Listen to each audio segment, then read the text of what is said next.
Welcome friends, स्वागत है आप सभी का sure success centre YouTube classes में। आज हम बात करने वाले हैं RRB ALP assistant loco pilot की जो अभी वैकेंसी आई है 2024 वाली, उसके बारे में। तो लोको पायलट में जो यहाँ पर syllabus, pattern, medical and psycho और साथ में फॉर्म डेट से संबंधित सारी इन्फॉर्मेशन इस एक वीडियो में हम कंप्लीट इन्फॉर्मेशन जानेंगे। तो चलिए वीडियो शुरू करते हैं। तो ये हमारा चैनल का नाम है श्योर सक्सेस सेंटर, तो इस चैनल से ज़रूर जुड़ जाए और चैनल को सब्सक्राइब कर ले और वीडियो को लाइक भी ज़रूर करें यदि आपको ये वीडियो इन्फॉर्मेटिव लगे तो। ठीक है, तो अब सबसे पहले हम बात करते हैं 2024 में अभी रेलवे रिक्रूटमेंट बोर्ड आरआरबी ने, यहाँ पर आरआरबी, ठीक है, आरआरबी ने जो असिस्टेंट लोको पायलट का नोटिफिकेशन डाला उससे संबंधित। ठीक है,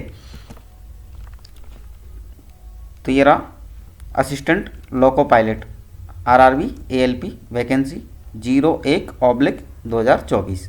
01/2024 का मतलब है कि ये 2024 का नोटिफिकेशन नंबर फर्स्ट है, वैकेंसी होगा।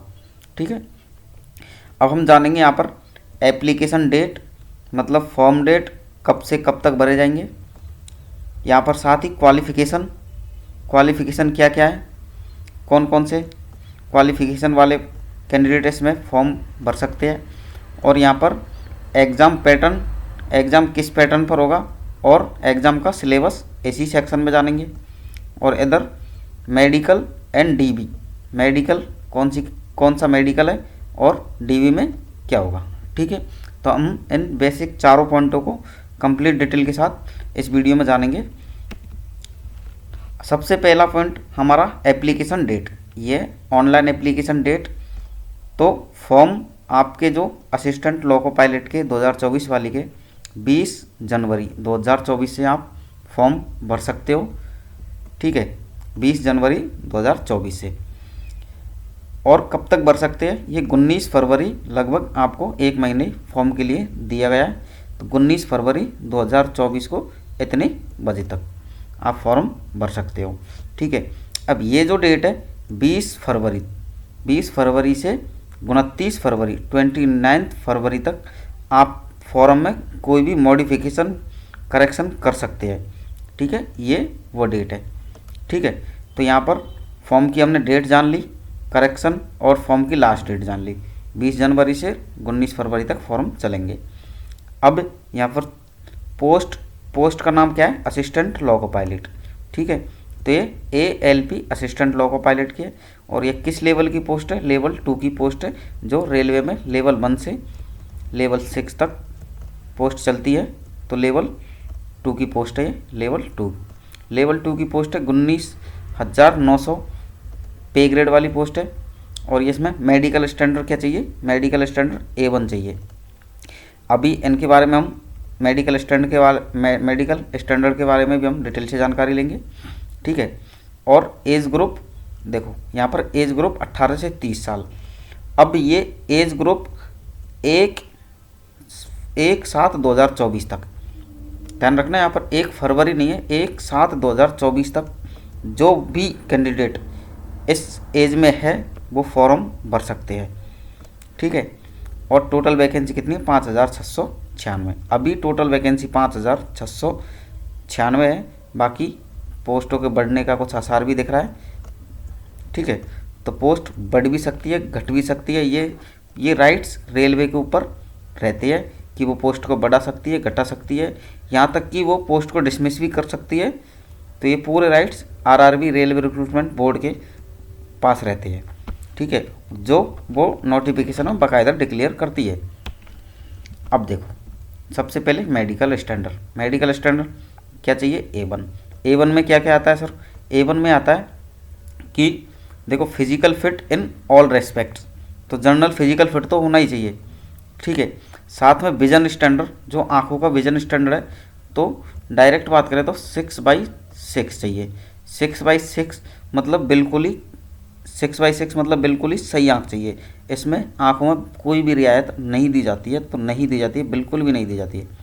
ठीक है, यहाँ पर जैसे डिस्टेंस विजन 6/6 विदाउट ग्लासेस, मतलब कोई भी चश्मे वाला जो चश्मे लगाता है, ग्लासेस लगाता है, वो इसमें फॉर्म नहीं डाल सकता है। और विद फॉगिंग टेस्ट, देखो विद फॉगिंग टेस्ट मतलब वहाँ पर फॉगिंग टेस्ट भी किया जाएगा, जो जिससे किसी प्रकार की अगर आँखों में प्रॉब्लम हो सर पकड़ी जाती है। किसी प्रकार की विजन स्टैंड में आप चोरी नहीं कर सकती है कि किसी प्रकार का ऑपरेशन करा के या किसी प्रकार का लेसिक लेजर करा के आप पास नहीं हो सकती है। इसीलिए इसमें आँख 6/6 ज़रूरी है। ठीक है, नियर विजन 0.6 चाहिए, ये भी 6/6 ही चाहिए। ठीक है, विदाउट ग्लासेस। अब मस्ट पास, ये 3 must pass, colour vision, binocular vision and field of vision and night vision and mesopic vision, ये टेस्ट भी साथ में किए जाएंगे। ठीक है, अब देखो यहाँ पर उन्होंने एक अलग से इंस्ट्रक्शन तक दिया है कि जो लेसिक सर्जरी करा चुका है या करा रहा है या कराता है वो, या लेसिक सर्जरी या इससे संबंधित कोई और सर्जरी, देखो, और एनी अदर सर्जिकल प्रोसीजर जो कराता है, वो इस पोस्ट के लिए candidate have to submit declaration in annex not eligible, देखो वो एलिजिबल नहीं है असिस्टेंट लोको पायलट के लिए। ठीक है, तो यहाँ पर हमने मेडिकल स्टैंडर्ड के बारे में जाना कि मेडिकल स्टैंडर्ड बिल्कुल 6/6 चाहिए। इसी में किसी प्रकार की लेज़र लेसिक या किसी प्रकार का ऑपरेशन नहीं चलेगा और किसी प्रकार के चश्मे इसमें नहीं चलेंगे। अब आगे बात करते हैं हम एज लिमिट की। ठीक है, तो एज लिमिट की अभी जो मैं बताया 7/01 तारीख 7वें महीने 2024 तक, इस एज के बीच में आप है तो आप फॉर्म डाल सकते हैं। अब साथ ही इस एज के बीच में है वो तो फॉर्म भर सकते हैं, लेकिन इसमें एज रिलैक्सेशन भी दिया जाता है। जैसे SC/ST के लिए 5 साल की छूट, यदि इस तारीख तक कोई भी SC/ST का बंदा 30 साल का हो जाता है तो उसको 5 साल की छूट भी दी जाती है। ठीक है, इसी प्रकार से OBC के लिए 3 साल की छूट। ठीक है, और other category ex serviceman apprentice वाले और इनके लिए अलग अलग तरीक़ा से इसमें छूट दी जाती है। तो जनरली 5 और 3 का वो है। ठीक है, तो आगे चलते हैं। यहाँ पर एसेंशियल क्वालिफिकेशन में हम जानेंगे कि क्वालिफिकेशन क्या क्या है। देखो, पहली बात तो यहाँ पर 19 फरवरी 2024 तक जो भी कैंडिडेट 19 फरवरी 2024 से पहले पास आउट है वो ही इसका फॉर्म भर सकते हैं। तो बहुत से कैंडिडेट्स का क्वेरी है कि सर हम अपियरिंग वाले फॉर्म भर सकते हैं, तो आप कोई सी भी इसकी क्वालिफिकेशन जिसमें ITI या डिप्लोमा या डिग्री वाले भर सकते हैं। तो आप यदि अपियरिंग वाले हैं तो आप बिल्कुल भी फॉर्म नहीं भर सकते हैं। और यदि आपका रिजल्ट 19 फरवरी 2024 से पहले आ चुका है तो आप फॉर्म भर सकते हैं। ठीक है, तो ये इसका एक पॉइंट है। देखो यहाँ पर उन्होंने लिख भी रखा है कि कैंडिडेट वो awaiting result of their final examination of prescribed education technical qualification should not apply. तो जो रिजल्ट का वेट कर रहे हैं या अपियरिंग वाले कैंडिडेट है या परस्यूइंग कर रहे हैं कोर्स को, वो इसमें फॉर्म नहीं डाल सकते हैं। ठीक है, ये अब इसकी क्वालिफिकेशन क्या है, तो क्वालिफिकेशन 10th प्लस ITI अलग अलग ट्रेड की ITI। ठीक है, साथ में डिप्लोमा 10th प्लस डिप्लोमा हो वो कैंडिडेट इसका फॉर्म भर सकता है। ठीक है, और या डिग्री वाले इसका फॉर्म भर सकते हैं। ठीक है, डिग्री वाले इसका फॉर्म भर सकते हैं। साथ ही अप्रेंटिस वाले 10th प्लस एक्ट अप्रेंटिस वाले रेलवे से, जिसने रेलवे से अप्रेंटिसशिप की है वो भी इसका फॉर्म भर सकते हैं। ये इसकी क्वालिफिकेशन हो गई। ये जर्नल और OBC के लिए, जर्नल के लिए फ़ीस है, SC/ST के लिए ये जर्नल OBC के लिए फ़ीस 500 और SC/ST के लिए 250। ये रिफंडेबल होती है। SC/ST के लिए पूरी फ़ीस 100% रिफंड की जाती है और OBC और जर्नल के लिए 400 रुपये रिफंड किए जाते हैं।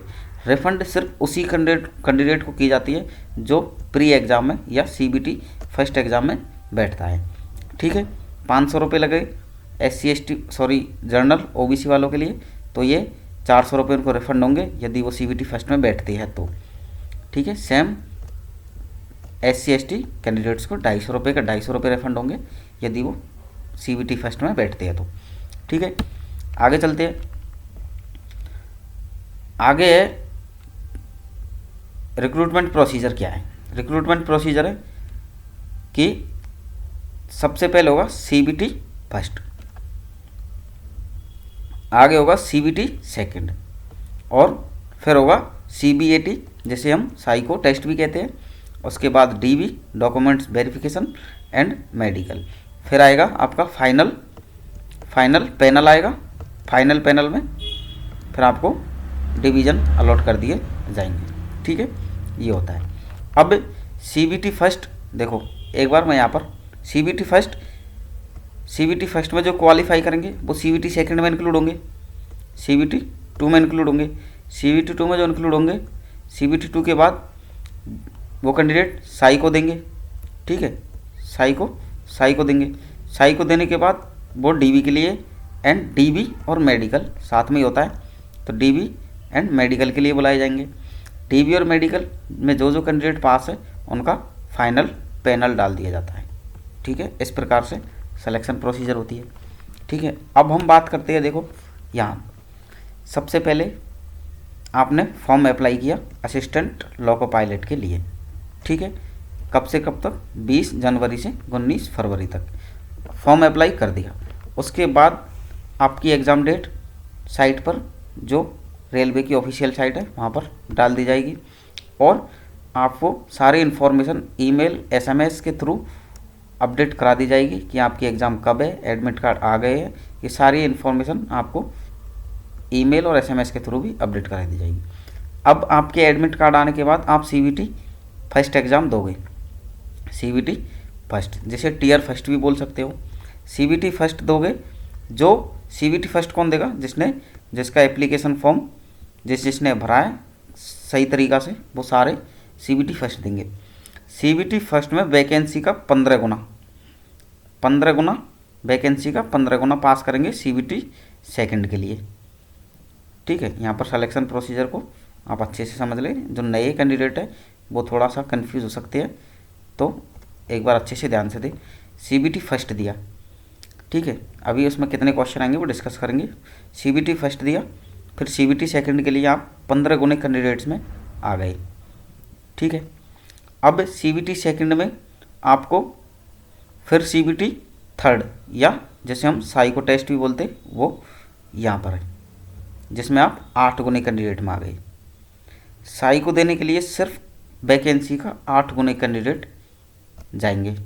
ठीक है, उसके बाद जो कैंडिडेट सारे, माना कि अगर 8 गुने कैंडिडेट 100 में से 80 कैंडिडेट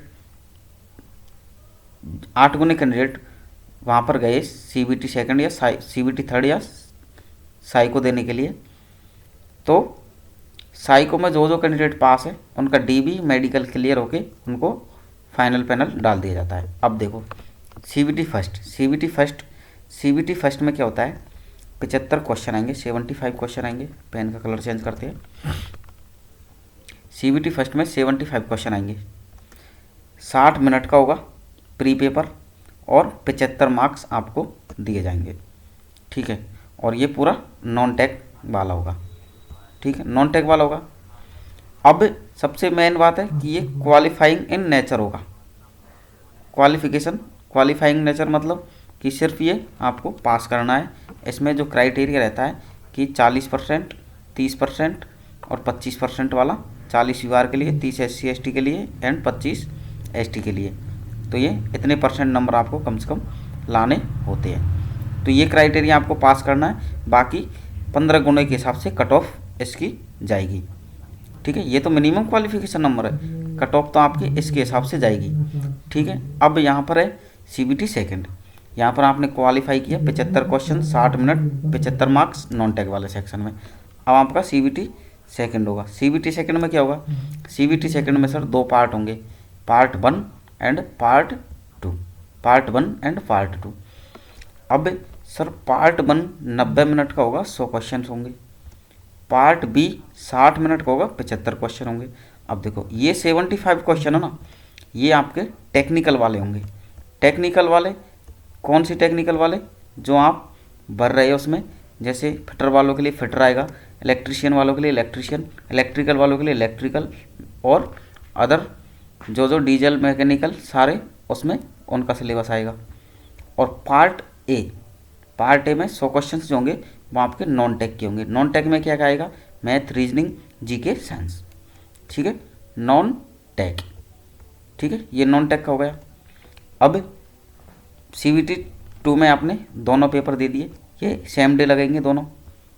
ठीक है, ये पार्ट 1 पार्ट 2 सेम एक ही पेपर होगा, उसमें पहले पार्ट 1 खुल जाएगा, फिर पार्ट 2, उसमें दोनों आपको अटेम्प्ट करने होंगे। अब पार्ट बी होगा ना, जो आपको सिर्फ क्वालिफाई करना होता है, टेक्निकल वाला आपको सिर्फ क्वालिफाई मतलब पास करना होता है। वही क्राइटेरिया 40-25-30 वाला, 40-30-25 वाला, इतने परसेंट आपको कम से कम नंबर मार्क्स लेके आने होते हैं। तो सर फाइनल रिजल्ट में क्या क्या इंक्लूड रहता है, देखो अब फाइनल रिजल्ट में क्या क्या इंक्लूड रहता है। आपको प्री से कोई मतलब नहीं है, प्री सिर्फ क्वालिफाई करना होता है। CBT सेकंड में गए, 2 पार्ट दिए, टेक्निकल नॉन टेक्निकल। टेक्निकल में आपको क्वालिफाई करना होता है, नॉन टेक में आपको फिर से नॉन टेक वाले सेक्शन में 100 क्वेश्चन होते हैं 90 मिनट के लिए, आपको उसकी कट ऑफ, उसमें से कट ऑफ बनेगी। अब उसमें से 100% कट ऑफ नहीं बनेगी, उसमें से आपको 70% मार्क्स, ठीक है, आप 70% मार्क्स, जैसे 100, इसमें 100 क्वेश्चन है 90 मिनट के, 100 मार्क्स के, तो इसका 100 मार्क्स का 70% मार्क्स फाइनल रिजल्ट में जुड़ेगा। तो सर 30% मार्क्स कहाँ से आएंगे, तो 30% मार्क्स आपके जो CBT थर्ड होगा साइको टेस्ट, उसमें से 30% मार्क्स या 30% वेटेज उसका लेके आपके इस 70% में ऐड करके 100% का फाइनल रिजल्ट निकाला जाएगा, और उसमें से फिर आपकी फाइनल कट ऑफ बनेगी। ठीक है, अब आप साइको के लिए देखो, CBT फर्स्ट से CBT सेकंड के लिए आप क्वालिफाई किए 15 गुने कैंडिडेट्स में, CBT सेकंड से आप साइको के लिए क्वालिफाई करेंगे 8 गुने कैंडिडेट्स में। 8 गुने कैंडिडेट्स में साइको देंगे आप, है ना, एक पोस्ट पर 8 कैंडिडेट्स हैं। अब वहाँ पर आपको जो साइको होगा ना, साइको में क्या है, बैटरीज होती है। बैटरीज मीन्स क्वेश्चंस के उनको बैटरीज बोलते हैं। तो उसमें एक बैटरीज में मिनिमम 42 नंबर चाहिए पास करने के लिए। तो ईच बैटरी मतलब प्रत्येक बैटरी में आपको 42 मार्क्स चाहिए, पास तभी हो सकते हो। तो उसमें भी कैंडिडेट्स फेल होते हैं बहुत से, तो 8 गुने कैंडिडेट से वहाँ पर कम हो जाते हैं। फिर कुछ DB, कुछ मेडिकल में भी रह जाते हैं। माना कि 2-3 गुने या 2 गुने कैंडिडेट्स अगर साइको में फेल हो गए, तो 5 गुने कैंडिडेट्स मरे, 3 गुने फेल हो गए, तो 5 गुने में से 2 गुने यदि मेडिकल में फेल हो जाते हैं, तो 3 गुने कैंडिडेट्स फाइनल में जाके पहुंचते हैं। फिर उनका पैनल फाइनल कट ऑफ, जो पार्ट ए CBT 2 का पार्ट ए और साइको का नंबर जुड़ के फाइनल कट ऑफ निकालते हैं। फिर फाइनल कट ऑफ वो इतनी बढ़ती है कट ऑफ, जितने कैंडिडेट्स ज़्यादा होते हैं तो कट ऑफ ज़्यादा बढ़ेगी, और कैंडिडेट्स कम होते हैं फाइनल में तो कट ऑफ कम बढ़ती है। हालांकि देखो प्रीवियस के नॉलेज के हिसाब से मैं बताता हूँ कि असिस्टेंट लोको पायलट ये तीनों चीज़ आपको मेंटेन करके चलनी है। टेक्निकल में बहुत से बंदे फेल हो जाते हैं, बहुत से कैंडिडेट्स टेक्निकल में फेल हो जाते हैं, इसलिए आपको टेक्निकल भी साथ लेके चलनी है। CBT की जो मेन कट ऑफ है, टेक्निकल को इतना भी नहीं पड़े कि आप नॉन टेक को भूल जाए, क्योंकि टेक्निकल सिर्फ क्वालिफाई करनी है, आपको क्वालिफाई करनी है सिर्फ आपको 40% मान लो, सबके लिए मान लो 40%, तो 75 का 40% मार्क्स चाहिए आपको। लेकिन आपकी कट ऑफ तो नहीं बनने वाली, कट ऑफ तो आपकी 90 मिनट का जो 100 क्वेश्चन आएंगे पार्ट ए में उससे बनने वाली है और साइको से बनने वाली है। तो इन दोनों को भी मजबूत करें, मतलब नॉन टेक भी आपकी मजबूत होनी चाहिए, साथ में टेक्निकल भी आपकी अच्छी होनी चाहिए। ठीक है, स्ट्रॉन्ग नहीं तो इतनी होनी चाहिए कि आप फेल नहीं हो। फिर साइको भी आपका अच्छा होना चाहिए, क्योंकि साइको के नंबर ऐड होते हैं। तो साइको और नॉन टेक ये आपको सिलेक्शन दिलाएंगे, और टेक्निकल आपको फेल होने से बचाएगी। तो टेक्निकल भी अच्छी होनी चाहिए, साइको भी बेस्ट होना चाहिए, और नॉन टेक का सेक्शन अच्छा होना चाहिए। बाकी सिलेबस आपको बता ही दिया है कि नॉन टेक में मैथ, रीजनिंग, जीके और साइंस आती है। ठीक है, और टेक्निकल में अपनी ट्रेड के हिसाब से जिसकी जो क्वालिफिकेशन है उसी का ट्रेड, इसमें 75 क्वेश्चंस आते हैं। ठीक है, अब ये थोड़ा सा मैंने सिलेबस का ओवरव्यू यहाँ पर डाला है, 1 मिनट, कि मैथमेटिक्स आएगी, वो number system, BODMAS, decimal, fraction, LCM, HCF, ratio, proportion, percentage, mensuration, time and work, time and distance and simple interest, compound interest, profit loss, algebra, geometry, trigonometry, elementary statics, मतलब statics भी आएगी, इसको भी आप जरूर से पढ़ें, ठीक है। Square and roots and age calculation, calendar clock और पाइप एंड सिस्टम्स, ये सारे टॉपिक आएंगे। बाकी मेंटल एबिलिटी या रीजनिंग में जो ये सारे दे रखे हैं, यहाँ पर सीरीज है, अल्फ़ाबेटिकल है, कोडिंग डिकोडिंग है, ऑपरेशन है, मैथमेटिकल। देखो यहाँ पर मैं आपको एक चीज़ बताता हूँ, सबसे ज़्यादा क्या क्या पढ़ना है रीजनिंग में, यदि आपको आपकी रीजनिंग इम्प्रूव करनी है तो इसमें पढ़ना है मैथमेटिकल ऑपरेशन, ठीक है, सिलॉज्म, मैथमेटिकल ऑपरेशन, सिलॉज्म, साथ में jumbling, Venn diagrams, Venn diagrams का पक्का 100% क्वेश्चन आता है, एंड देखो डिसीजन मेकिंग, कॉन्क्लूजन, है ना, जो कथन निष्कर्ष वाले आते हैं, एंड कारण अफेक्ट वाले आते हैं, वो सारे क्वेश्चंस आपको अच्छे तरीक़ा से पढ़ने हैं। एनालिटिकल रीजनिंग, क्लासिफिकेशन, तो ये मोस्टली इसमें कैलेंडर घड़ी वाले कहीं नहीं दे रखे, देखो कैलेंडर घड़ी वाले कहीं नहीं दे रखे, फिर भी एक बार ज़रूर देख ले उनको, ठीक है। फिर जनरल साइंस में, जनरल साइंस है क्या, फिजिक्स केमिस्ट्री है, 10th स्टैंडर्ड तक की आएगी, करंट अफेयर आएगी, है ना, टेक्नोलॉजिकल, स्पोर्ट्स, कल्चर, इकोनॉमिक्स, तो ये जनरल इन्फॉर्मेशन सिलेबस के बारे में बता दिया है, ठीक है। तो हमने असिस्टेंट लोको पायलट 2024 के लिए मोस्ट ऑफ थिंग्स लगभग सारी बातें जान ली यहाँ पर। तो यदि आपको वीडियो इन्फॉर्मेटिव लगी हो, अच्छी लगी हो, पसंद आई हो, तो एक लाइक तो बनता ही है, और चैनल को ज़रूर सब्सक्राइब कर दें। धन्यवाद, मिलते हैं ऐसी एक और वीडियो में, नई वीडियो में। धन्यवाद, थैंक यू।